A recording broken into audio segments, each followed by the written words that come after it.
Yo, what's going on, everybody? Welcome back. Today we are talking about Hunting Simulator 3. We have the devlog number 3, Glimpse of the Wild. It's a look at the heart of Colorado and what the team has put together. As far as the visuals for the game, it looks like we do have 7 different biomes that we're going to be able to hunt through. The entire region is comprised of these 7 different biomes. We have Alpine, Turf Zone, Lodgepole, Aspen, Grasslands, Shrubland, and Spruce Forest. Now we'll take a quick look at each one of these, kind of dive into what the description is. I'll give you a general take of what I think's gonna be in that area, kind of give you an idea of what I think it'll look like. We do have some screenshots in here we will take a look at as well, and kind of just discern what we're looking at, kind of get a taste for the surroundings and see what we actually like about this. There is quite a bit, I'll go ahead and say that. The screenshots look really good and kind of show off the entire area.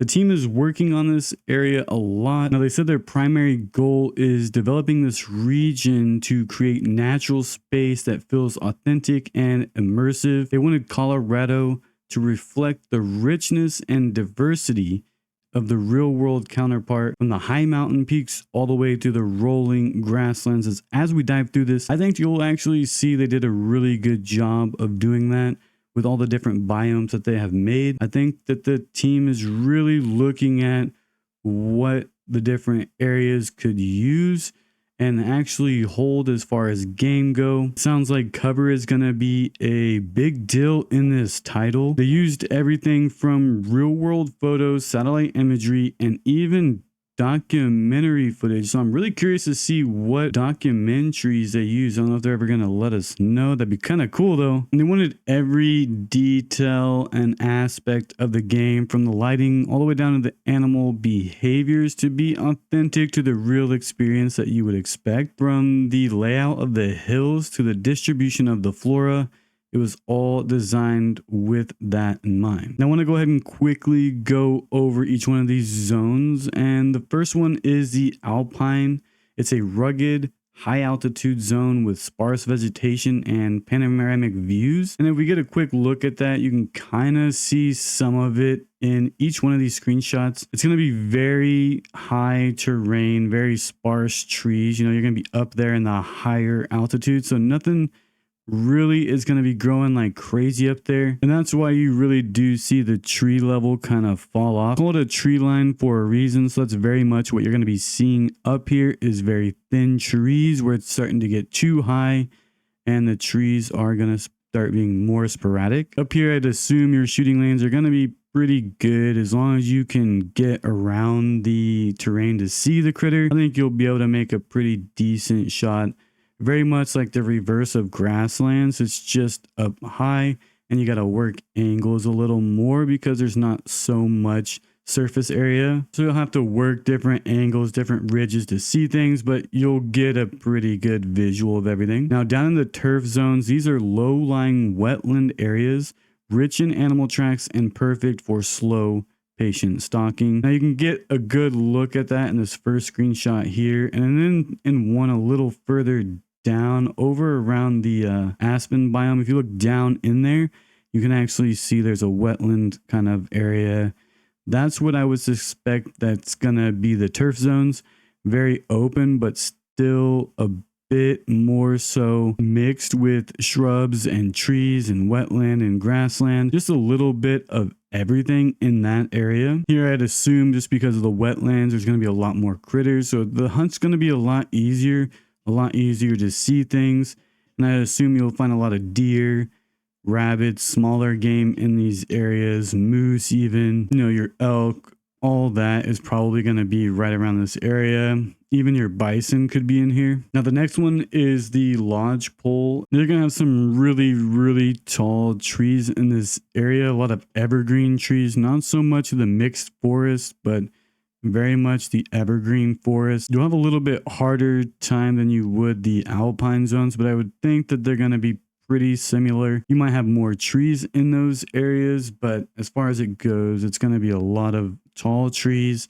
The underbrush may be a little bit less shrubs and stuff like that, just because a lot of it can't grow under there, so there might be some. And I think your shooting lanes are probably going to be a little more under the trees and over the brush in that area. There might be a little less underbrush, but I'd assume it's still going to be a pretty difficult hunt to get through. Now the Aspen zones are very much like the Lodgepole zones, but they're going to be known for their golden autumn foliage and hauntingly quiet ambiance. So it's going to be a pretty quiet area. You're not going to have a whole lot of critters up in there. I would think a lot of these higher elevation zones, you'll probably have something like mountain goat, bighorn sheep, maybe some elk here and there, maybe some deer here and there. It's going to be a little more spread out and sporadic. Unlike your grasslands or your turf zones where things are going to be pretty much everywhere. It'll be a little easier to hunt, but you'll probably want to take your time just so you're not blowing things out of the whole area. This is going to be another difficult place to hunt. You're going to have to kind of pick those shooting lanes. A lot of underbrush, a lot of different colors and stuff going on in there. So just picking things out in the area might be a little more difficult, but just looking at the screenshots alone, there's a little bit of underbrush, a little bit of shrubbery, and then the mid-tier kind of tree. So again, over the shrubs, under the tree, kind of shooting lane style, working those. It's going to be a little more difficult to find things, a lot of close hunts in this area. Moving further down, we have grasslands, and I mentioned this one before. It's going to be a very open area. It's ideal for spotting prey from a distance, very much like what we were talking about. But in this area, it seems like they put a lot more of the hunting stands. And I noticed Liquid made a comment about this one over here looking like it's leaning over. It's definitely like a leaning tower, you know. I would make a joke about it being the leaning tower of hunting, but that's just lame. This other one, though, I gotta say, it looks like a dang chicken coop. That's just my take on the hunting stands. I think they do look a little silly, but hey, what are you going to do? It's still kind of early in development. Maybe certain things just don't look quite right. I think that looks hilarious though, having a little chicken coop style of hunting stand. We got the grasslands, so I'm going to get back to the topic at hand. It's very open. You might have some lakes here and there, but if you can see this last screenshot, it is very open, very beautiful, and you can see that it's the lowest part of the map. A lot of open area where you're going to be able to see critters from very, very far. I would say that's probably somewhere around 400, 500 meters out there where those little trees are. But it'll be a super easy place to hunt. I probably suggest going down there for your first couple of hunts just to kind of get a feel for the ballistics and everything. Make sure you're taking good shots. Now, second to last is the Shrubland. It's a transitional zone offering unique visibility and cover mechanics. Now, reading that line made me really think that these shrubs and all this visibility is really going to matter. So you're actually going to be able to conceal yourself in the tall grass, in the shrubs, in the trees, and that is actually going to help you, not only hinder you as far as sight lines, but as far as visibility for the animals. I think it could help you. Now, I wonder if noise is going to play a part in that when you're sneaking through.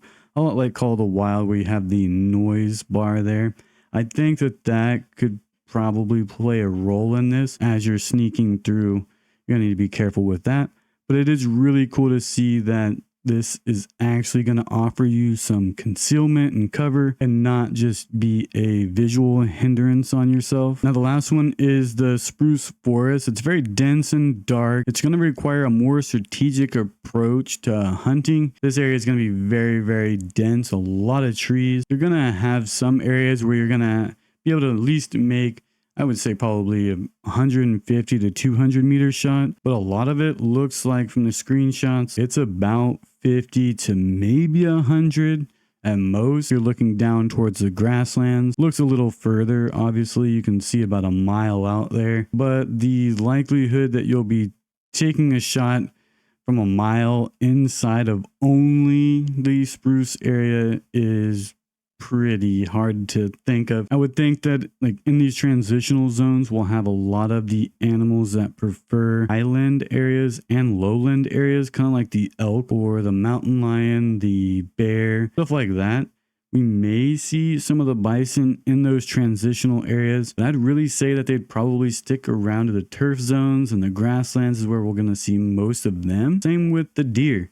I think we could see a lot of them in like the Aspen and the Shrubland and stuff like that, but you're not going to really see too many of them in the spruce forest. Now, it's hard to say exactly where we're going to see all these critters, but I think this gives us a pretty good idea of, if you know kind of what the anatomy of the animal is going to be and they base it off of that, you should be able to find whatever critter you're looking for within that kind of zone and within the density that you would kind of suspect them to be in. I wouldn't think that there's going to be all the deer in the entire game up in the Alpine zone, is basically what I'm getting at. I would think you're going to see a lot more bighorn sheep or mountain goat up in that area, more deer and stuff down the grasslands, and so on, small game, so on. But overall, I think that the screenshots look really good. Now, I know that it's looking like it's really coming together. There's a few things that make me worry about where we're at and how